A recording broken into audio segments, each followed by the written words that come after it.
What's up, guys? We're in Wichita, Kansas today. We are putting in the deck. It is deck day on this custom build. It's always nice to come out on a job like this. These custom homes that we get to do, maybe once or twice a year. The blank canvas, we get to use our imagination and our creativity to just make something new and beautiful. Now we're gonna get Patrick mic'd up, and he's gonna give you a little bit of a POV on this deck. Hi, I'm Patrick McGeary. I'm the lead trim carpenter at PICO. This here behind me is a TimberTech deck. So we're doing a 30 by 12 foot platform deck with a metal railing and textured composite TimberTech deck boards.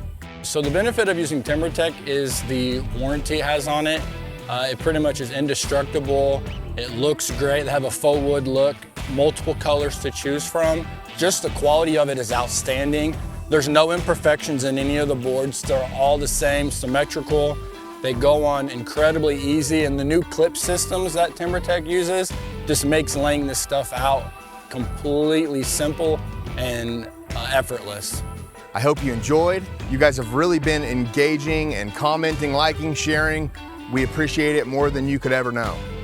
And as always, for all your home improvement needs, choose PICO Builders and Remodelers.